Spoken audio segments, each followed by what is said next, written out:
Alright, this thing's rolling. Bust this loose.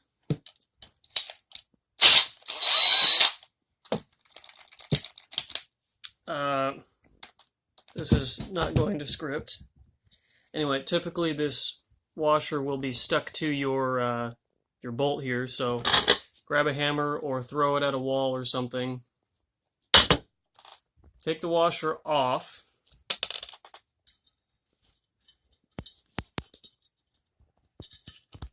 Shove this thing back in there.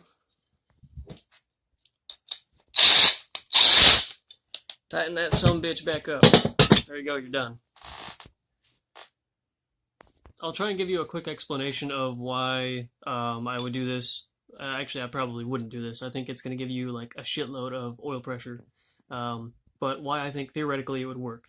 So here's your pressure relief tube. Oil goes through here, out here into the engine. And if there's too much pressure buildup in here, it pushes this plunger, compressing the spring, and recirculates the oil out of here. So, when you shim your pump, you remove this, and what did I do with the washer? Doesn't matter. You remove this, oh there it is, and there's this washer on your bolt here. So simply what I would do is just remove the washer. What typically a lot of people do is they leave the washer, whether it's actually removed or not. A lot of times it gets stuck. What people do is they buy a lot of a little pack of like electrical eyelet connectors that you connect wires to for subwoofers, that kind of shit, and they cut them and put them around this little nipple so that pushes the spring further down in the hole, compressing it. So it requires more pressure to compress the spring further, thus giving you higher oil pressure inside the pump. So same idea, but keeping it free. You don't need to buy connectors. You don't need to spend time doing it. You can do it in less than a minute. Just remove the washer. That then will have the bolt thread deeper into the hole, pushing the spring further. However, that is quite a lot thicker than some of the electrical eyelets I've seen people use. And again, some people use 2 or 3 maybe of them, but anyway, this is free. Theoretical, I've not tested it. I probably would not actually do this. But if you want to go for it, go for it, dude. Okay, so a couple of things that I forgot to mention, side notes, while I was trying to make the video quickly.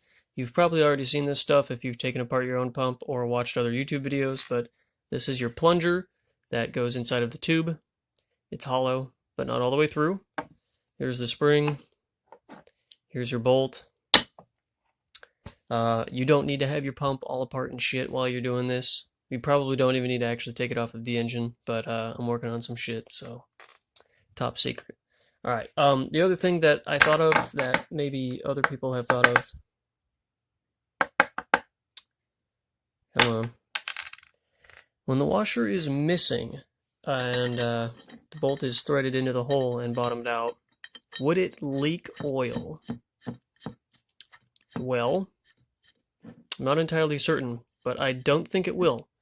And if the pressure gets up to great enough that it were to leak, theoretically it would only leak when the plunger is depressed and oil is being relieved. Because at that point, there's a lot more oil being allowed to travel through this tube up to the base of the bolt and then out through the threads. But I think it'll be fine. Yeah.